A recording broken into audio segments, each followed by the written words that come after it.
واپس آ رہے ہیں. حضرت انس بن مالک رضی اللہ تعالیٰ عنہ آپ فرماتے ہیں ابھی مدینہ کے قریب تھے، یعنی جا کے واپس آ رہے ہیں. تبوک کتنی دور ہے؟ کوئی 600-700 کلومیٹر ہے، میرے خیال 700-800 کلومیٹر مدینہ سے آگے. مکہ سے کر لیں کوئی 1400 کلومیٹر ہو جائے گا، 1200 کلومیٹر.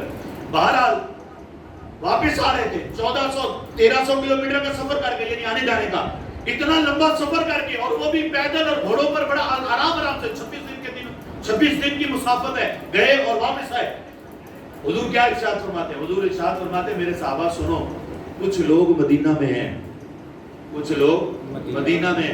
فرمایا تم جب بھی کسی گھاٹی میں اترتے تھے وہ تمہارے ساتھ ہوتے تھے. سمجھ آ رہی ہے بات کی؟ تم گھاٹی میں اترتے تھے وہ تمہارے ساتھ ہوتے تھے، تم کسی چٹان پر چڑھتے تھے وہ تمہارے ساتھ ہوتے تھے.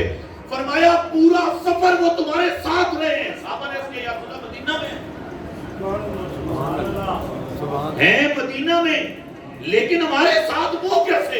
حضور نے ارشاد فرمایا وہ اپنی خالص نیت کی وجہ سے، وہ اپنی خالص نیت کی وجہ سے. حدیث پاک کے لفظ ہے، حضور نے فرمایا وہ اپنے عذر کی بنا پر مدینہ میں رہے، ورنہ دل کے وہ پکے تھے، دل کے وہ کامل تھے، دل کے وہ مخلص تھے، صرف عذر کی بنیاد پر رہے. حقیقت میں وہ تمہارے ساتھ ہے. مسلم شریف کے الفاظ ہیں حدیث پاک میں، حضور نے ارشاد فرمایا جتنا اجر تمہیں ملے گا اتنا اجر ان مدینہ میں رہنے والوں کو ملے گا. کس بنیاد پر؟ اخلاص کی بنیاد پر. اپنا ہر عمل، اپنی نماز، اپنا روزہ، اپنا حج، اپنا زکوٰۃ خالصتاً اللہ کی رضا کے لیے کریں.